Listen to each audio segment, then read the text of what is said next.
Top 5, Kentucky does not matter. Michigan State gets it done. Yeah, of course, we're going to be talking about that game. And then Stephen Brooks of 24/7 Sports joins us. Oh, come on, let's go. Let's go. Our Locked On Spartans, your daily podcast on the Michigan State Spartans, part of the Locked On Podcast Network, your team every day.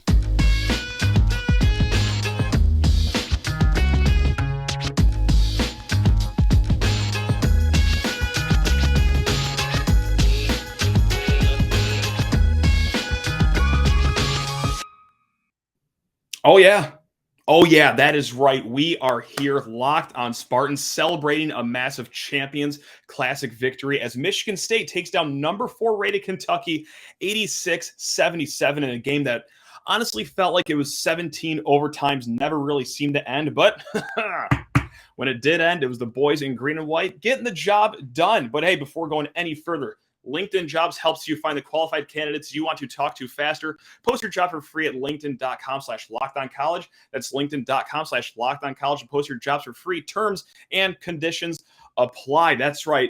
Michigan State was giving the work to Kentucky. And where to even begin?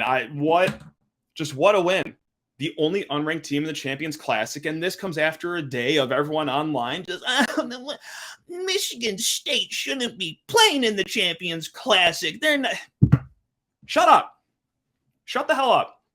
You do not talk about Tom Izzo like that. You do not talk about a man who's the all-time Big Ten winner like that. You don't talk about a man who has more Final Fours himself than probably your own piddly program does. You don't talk about a man that has a tournament streak this long like that. You do not talk about the Michigan State Spartans like that because they picked up that dub and they looked like they belong. That did not look like an upset either. And no, I'm going to squash this right now. This isn't some overrated Kentucky team that, we talked about with DK of SpartanHoops.com. Great gentleman. This is a sick Kentucky team. They have shooters. They have athletes. They have 5-stars. And they have Oscar Tshiebwe, who's allowed to commit 12 fouls per game and throw elbows wherever he wants. Still wasn't enough to beat the Michigan State Spartans, and that is thanks to some gutty performances on Tuesday night. You know what? I was going to say, where do we even begin? But let's begin with this fella right here because everyone was hard on him after the Carrier game. And, of course, we're talking about Joey Hauser, just 2 points on the Carrier. And I said that, long story short, that game might have just come squarely down to him if he played even just a little better. Michigan State gets off the Carrier with a win. Okay, he threw the Uno reverse card right in all of our faces because, look, you got some good performances tonight from a lot of players on Michigan State, but man, you talk about an MVP night right there from Hauser, just a casual 23 points, just a casual 4 of 7 from 3. That's 3 of 6 in the first half, by the way. And honestly, maybe something very unheralded this game was his rebounding effort. 8 rebounds from Joey Hauser.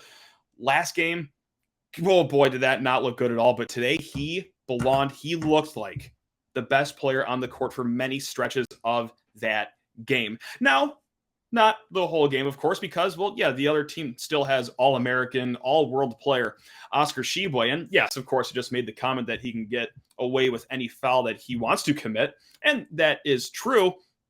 But he's also just a really, really good player. He's a monster of a player. And I know Coach Cal wanted to do the whole thing of, he's going to be on a minute limit. Don't expect a lot from him. As if we haven't seen, Kevin Willard do that with Miles Powell and Seton Hall a few years ago. Like, Cal, you think that was going to fool us? Come on. No, Oscar Tshiebwe, kind of just like Jaden Akins, you would never guess that he had an off-season procedure on a leg. He played absolutely dynamite, but to counter that, what on earth? Mady Sissoko is like all Big Ten good. Mady Sissoko, I was sitting there for like the entire second half, in between panicking about the game and wanting to throw up, but not actually throwing up. When I wasn't doing that, I was trying to think of an instance where a Spartan had this big of a leap from one year to the next. And I'm sorry, I've got absolutely nothing. I spent the better part of an hour to an hour and a half thinking of who played like 5 minutes one year and then came on and looked like bleeping Superman in the next year. And look, we saw that on the aircraft carrier, but also at the same time, were there some spots where the ball just kind of, landed at his feet? He picks it up, dunks it. Sure. Yeah, of course. But maybe that's just anticipation. Maybe that's just being a good basketball player. And we didn't get a lot of that against Kentucky. And again, he had a formidable individual matchup with Oscar Tshiebwe and Mady Sissoko. 16 points, 8 rebounds, 3 steals, including that clutch one in double OT. And you know what? We're going to shout this stat out right here because this is miraculous for Mady Sissoko. 6 of 8 from the free throw stripe. Kentucky had their issues on the free throw line, especially in the late game stages. Not Mady Sissoko, though. Mady Sissoko, I believe, put 3 of his 4 opportunities away in the second overtime. 6 of 8 from him. Honestly, like 6 of 8 from anyone is pretty good, but 6 of 8 from Mady Sissoko, a guy that never was known to shoot a free throw. Just absolutely sensational. And you're just feeling so good about where the front court stands now for Michigan State. Again, the depth will still be an issue. We might, talk about that later on, but we're here to focus on the good vibes and the good vibes only. And that funnels right into Tyson redemption story, all in the same game, Walker. And look, it wasn't anything horrible that he did. He missed that shot at the end of regulation, or maybe it was overtime. Sorry, you guys know what I'm talking about, the little floater. Missed another one following that. So now that's 2 game-winning shots that he could have hit. And they were good shots. I have no problem with the shots. Anytime you're going to have like an 8-footer like that, no one necessarily in front of you for the first shot. Second shot, okay, shot clock's running a little low here. It's time to huck a ball up. But, hey, what a finish for him, that late steal. What a redemption story for Tyson Walker. And overall, what makes me happy is everything, actually. But if I could take one of the chapters of this giant book of happiness, last week, if you didn't listen to the show, I'll give you the cliff notes of it, is that Michigan State was up 12 in the second half. They were up 6 with under 10 minutes to go and kind of saw that melt away, And I was starting to get worried that, okay, that was the second game of the season. You can't have losing like that get contagious, because how many times have we seen it in any sport, in any level of sport, where a team starts to lose late leads and that kind of grows into 2 games, and now it's just lingering the entire season just over their heads of, oh God, when's the shoe going to drop? To get that monkey completely off the back before really the monkey even had a chance to latch on firmly is sensational. That is a gutty win, a gritty win, and honestly, a Spartan dog win. The last 2 games, and I know that this isn't X's and O's. Well, it can be a little bit, but this is more of just, cliche and passionately speaking. But it really has seemed like Michigan State basketball has returned to its roots, so to speak, just getting out, running, playing really good defense. I thought the perimeter defense was nasty today, not letting other teams bat flip big baskets. So when they score, okay, get out on the edges. We're going to just Daisy do Dunkaroo right here into, an answer. So, but yeah, with that said, like it just looks like that this is going to be a team that is a lot better than I thought. And with that said, I know I was the Mopey Zoo line after the Gonzaga game. I know some other people were too. Like, there was 2 camps after the Gonzaga game. There was one camp which was, hey, we just played the number 2 team in the country really close. I feel pretty good about that, actually. And then there was the camp, which I think was the minority after the game, the one I was in, where it was like, yeah, you're not going to have opportunities for great wins like that. And sure, yeah, they looked okay, but at the end of the day, you still lost that game, and now you can really start your season on a tough skid in the gauntlet. I'm out of that camp. I'll raise my hand and say, you know what? I was wrong. I was wrong to be that mopey after that game. And I got to be honest, too. I let on a little bit thinking that Michigan State was not going to beat this really good legit top 5 Kentucky team in the Champions Classic. I honestly didn't think that was going to happen. So that's why I took that Gonzaga loss so hard. You had the opportunity right there. Kind of let it slip through your fingers. Tuesday night, against a top 5 team. One of the favorites in Vegas to win the national title, with their best player back, with, just everyone on the court for them. God, they're just littered with talent. Had the opportunity again to win. Actually, you also had the opportunity to lose. You were down late in the game. You had an amazing short comeback at the end of regulation, hung with them in overtime, double overtime win, pulled away at the end like champions. And that's how you get invited to the Champions Classic every single year. Wins like that against top 5 teams. That was awesome. That was awesome. And now I'm just, I'm elated. I'm like you, if you're a Spartan fan, just elated. So look at that. In the next 2 segments, we're going to be switching it over to football talk. If you want more basketball talk, we'll definitely talk about this game with Graham Couch. We're going to have him on the show this Friday or Thursday night if you watch on YouTube. But, oh, man, I am fired up right now. Oh, boy, and I'm sure you are as well. We will not be sleeping tonight. So if anyone wants to chat on Twitter at like 3 in the morning, hit me up. I'll keep you company. All right. Gang, these days, every new potential hire can feel like a high-stakes wager for your small business. You want to be 100% certain that you have access to the best qualified candidates available. That's why you have to check out LinkedIn Jobs. LinkedIn Jobs helps you find the right people for your team faster and for free. That's right. It's free 99, people. You are missing out if you're not using LinkedIn Jobs. Add your job and the purple hashtag hiring frame to your LinkedIn profile to spread the word that you are hiring. Simple tools like screening questions make it easy to focus on candidates with just the right skills and experience so that you can quickly prioritize who you'd like to interview and hire. That's why small businesses rate LinkedIn Jobs #1 in delivering quality hires versus leading competitors. LinkedIn Jobs helps you find the qualified candidates you want to talk to faster. What are you waiting for? Post your job for free at linkedin.com/lockedoncollege. That's linkedin.com/lockedoncollege to post your job for free. Terms and conditions. Whew, you got that, Buster. The legendary Stephen Brooks of 24/7 Sports joins us. Steve, that's right. You're still Steve to me. Nice. Two-part question right here. Saturday's game against Rutgers. You had a busy 24 hours before that. You went to the aircraft carrier game. You caught an overnight flight to that game. You went straight to Spartan Stadium, essentially. So the two-part question is, one, did you stay awake during the entire game? Because holy smokes, what a 36 hours for you. And then second of all, hey, if you did stay awake, what was your biggest takeaway from the game on Saturday, Steve? I did. Thank you. No, yeah, it was a heck of a couple days there. Super fun experience on the aircraft carrier. Wouldn't have traded that for anything. So sure. After that, it takes what it takes, and I just had to get through it. Yeah, of course I stayed awake. How could you not be locked into that scintillating Michigan State Rutgers game with 2, 4, and 5 teams duking it out? How could you not?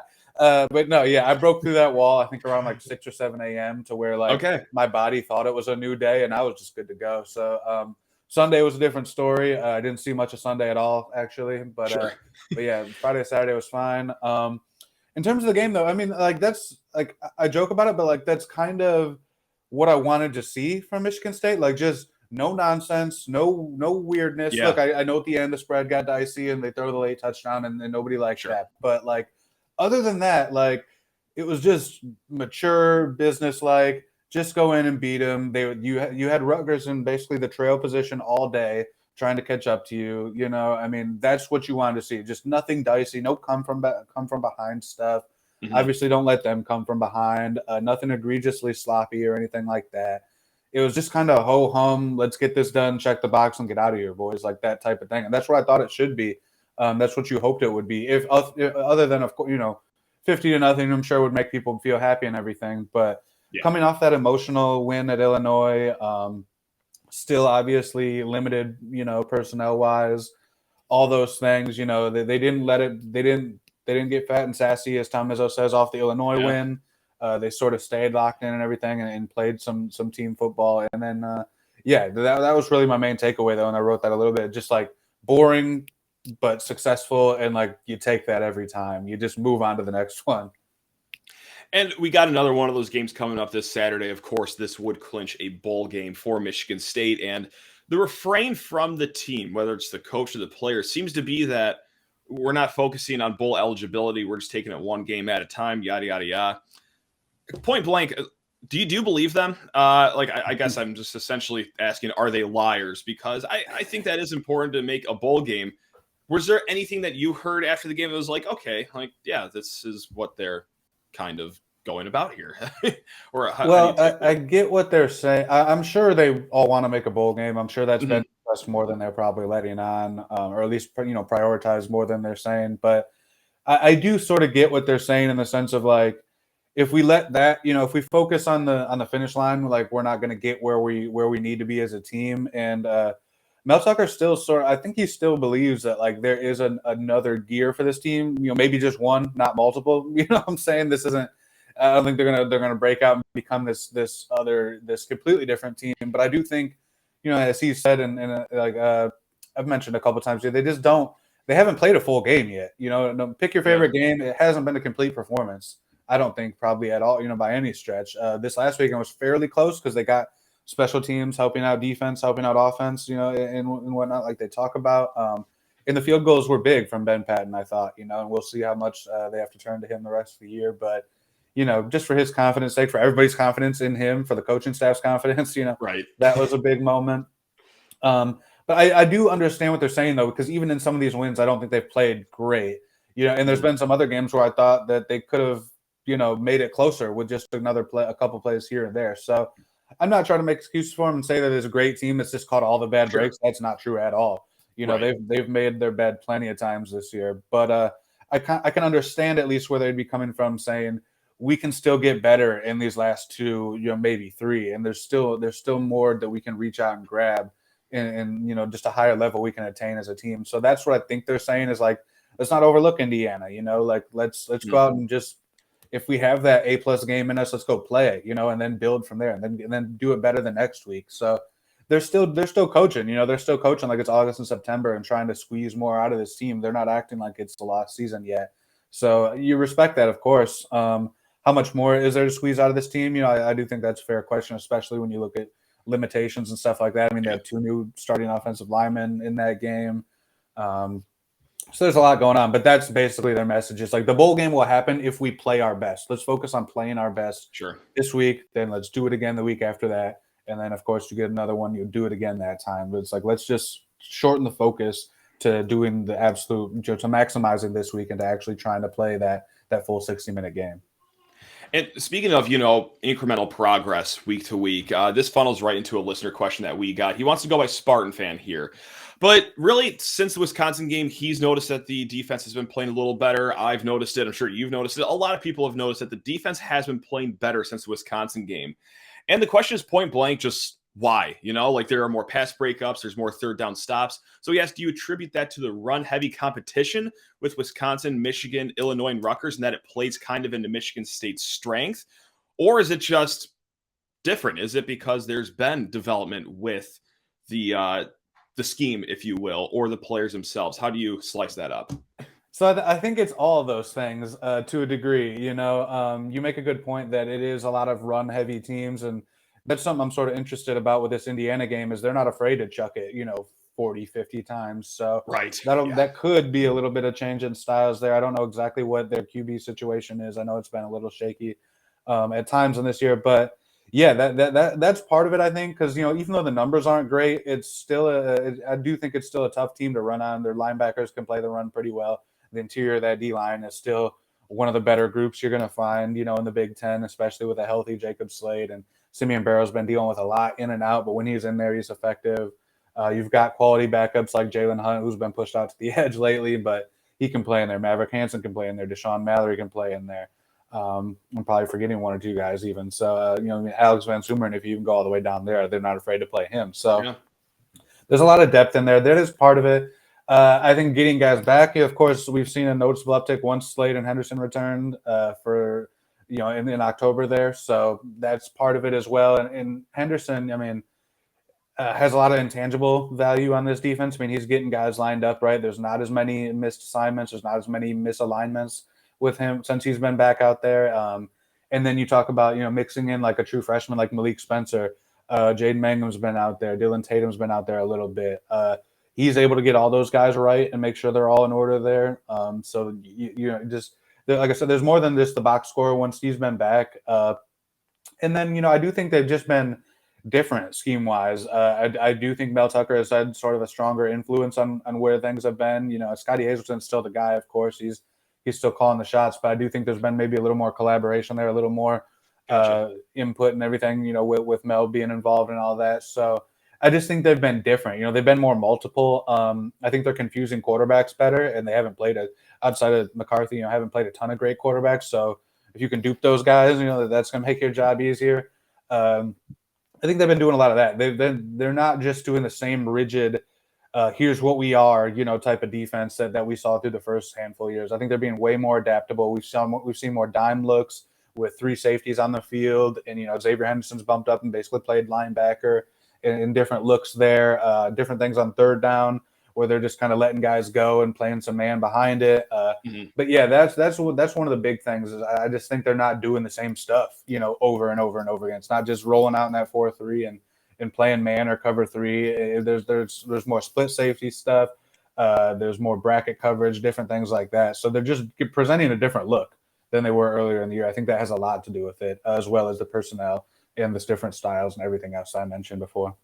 Gotcha. And I want to bring up Scotty Hazelton here in a hot second and get your temperature on if he comes back next year. But first, that's what we call a tease in the podcast industry. But first, I need to talk your ear off about betonline.net. That's right, the #1 sport betting site for all your gambling needs. And this, of course, goes outside of college sports. Maybe college basketball ain't doing it for you. College football ain't doing it for you.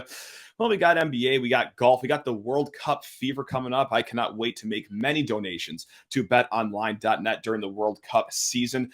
But hey, when I do it, I'm going to do it the best site possible. BetOnline.net, your #1 source for all your sports betting info, stats, news, and analysis. Get the latest odds and trends for every professional and amateur league out there, from football to basketball to soccer and esports. That's right, esports. They've got you covered at BetOnline.net.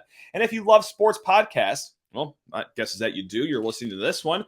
You can find more of those at BetOnline as well. They are always the fastest and easiest way to get your betting fix. So what are you waiting for? Head to the website today. Use your mobile device. Learn more about the trends and action. That is at betonline.net, where the game starts.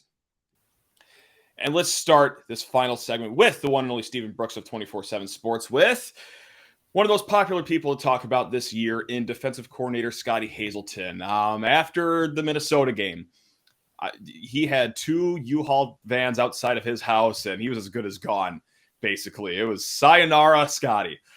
However, kind of going along with the last question here and what we've all seen the last few weeks, that there has been a little bit of progress. And you throw in the injuries that they've had. So many injuries to the point where, it's not an excuse. It's just a reason of why maybe a defense isn't good.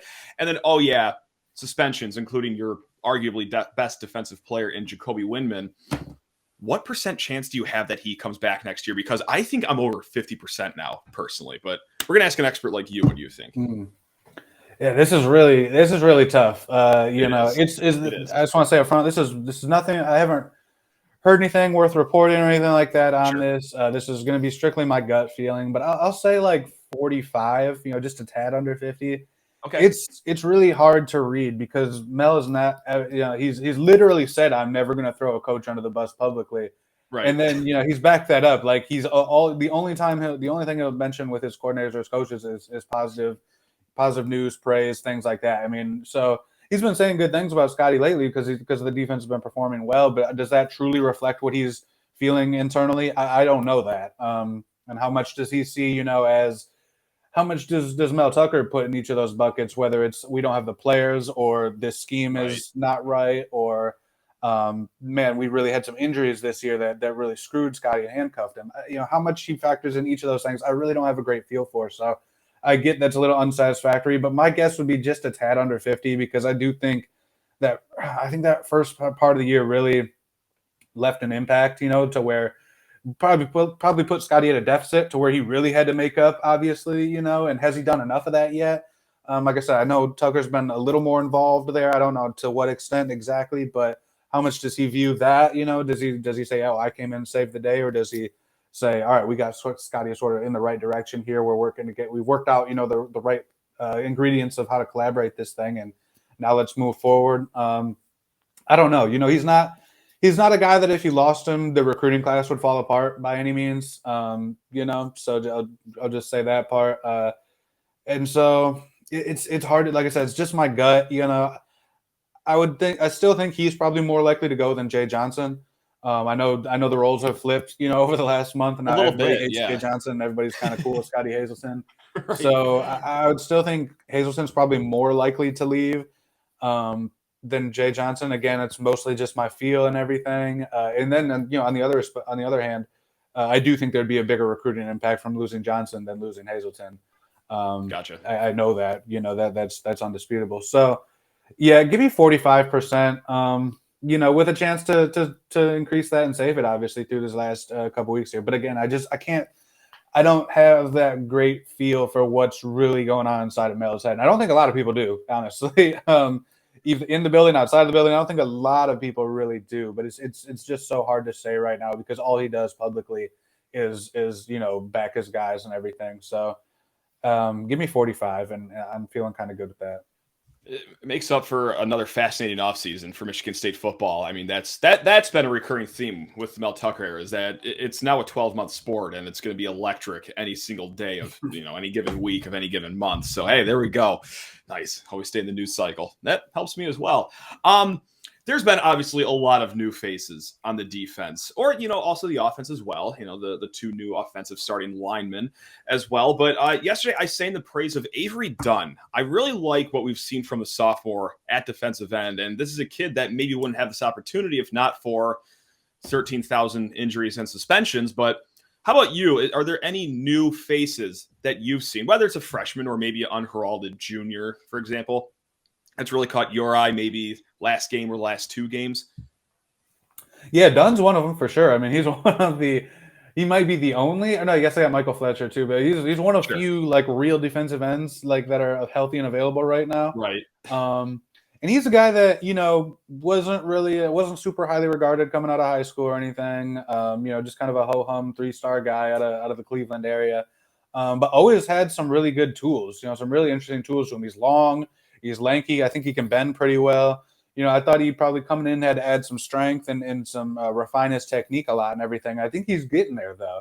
He's still a younger dude, as you mentioned in the grand scheme of things. I think there's going to be a place for him on this team as we move forward. I mean, he's got sort of a prototypical, weak side edge rusher type of build. When you talk about that long, lanky, thinner frame and everything, he's not Michael Fletcher where you want him at the point of attack, but on the other side, he could turn that corner and get after it a little bit. And we saw him literally do that and make some other plays, get in the backfield, disrupt some things, make some tackles in the backfield, had the sack, I believe. So very promising stuff, because that's just a guy that they don't have a lot of, and if he can just get incrementally better and as a senior be a fringe starter for you and a 3, 4, 5 sack guy maybe off the bench or something, that's great. He's a guy, like I said, I always thought had some tools, and actually started hearing about him surprisingly right near the end of training camp, I guess. Okay. I guess the light bulb came on for him just real late in camp, and then all of a sudden that last 10 days, maybe something like that. I don't remember the exact timeline, but very, very late in training camp, it all clicked for him, I guess, and he started putting together some really good practices and started impressing some people over there. So then you don't really see him coming into the year and everything, because you got Windman blowing up and elsewhere. Yeah. They had Bogle playing and Pachowski, and he hadn't obviously passed those guys, but he had sort of been trending to a place of being in that rotation. And I think he got nicked up early. In fact, I know he did. I forget exactly what happened, but he wasn't out there for a lot early in the season. But we're seeing him now, and yeah, it looks promising for the future. You can't have too many of those guys in your program. The other one I'll just say real quick is Brandon Baldwin. I think you got to tip your cap to him. Yeah, in a big way. I mean, you got a brand new left tackle making his second and third career starts the last 2 weeks, and the offensive line might have had their best 2 games of the season. I mean, yeah, I don't know what PFF or some of the other analytics folks say, but just to me watching it, and you look at the rushing numbers, you look at the sack numbers, and again, just sort of eyeball tested a little bit. Those were 2 of the better games for sure, maybe the 2 best of the season. And then, is that correlation or causation there with Brandon Baldwin coming in for Jarrett Horst? I mean, I've been in the camp that Horst at his best is their best offensive lineman, but I understand the flaws and the weaknesses, and availability is a strength and all those things, But I think Baldwin's held it down in a very positive way. I mean, you don't notice him out there. I don't think there's been a big drop off. There's not a weakness. You're like, oh man, get that tight end over there, guys. Keep that back in there for him, to help him out here. Or it's like you don't ever notice like, oh man, they're the guys the defense is making plays off that left side all the time. They're collapsing the pocket over there. They're getting tackles for loss over there. Like he's holding up very well. There's one run specifically, I think Berger got like 12 yards out of it or something, but him and Duplain just fully creased that left side of the defense. It was wide open. I'm like, oh my gosh, how many times have we seen that this year? Not many at all, So he's a guy that I didn't really know, you like him on paper as a recruit with a basketball background, got some athleticism to him, but still very much a project, and projects don't always work out. In fact, they probably don't work out more times than they do. But at that stage of the program, I was like, sure, you take a flyer on a guy like that. Who knows what it'll be? You're probably going to recruit over him with some more polished players. But if he turns out to be a guy for you, man, that's a heck of a win as well. Just a lot like Avery Dunn, when it's like a guy with tools, if can put them all together and become something, then that's what you want. So I think right now it's all signs are positive for him, and now he's got a lot of room to grow into that position, and we'll see where he can take it. But early on, man, his first couple games here, I've been very, very impressed with how he's handled it. No doubt, and I'm glad you brought him up. And I don't know if it's like I got to eat crow or whatever, but like in the preseason, that was one of our biggest worries, was just the offensive line depth. And it's not like we completely doubted them. It's just we didn't see these guys at all. So it's like Jarrett Horst goes away. We literally have no idea what we're going to get out of Baldwin. But I know he's a loyal listener of this program. He starts his every single day with Locked On Spartans here. So I just have to personally apologize to Brandon Baldwin. Hey, no reason to doubt you, young man. You are doing great so far. That's probably a lie. I doubt he even knows this show exists.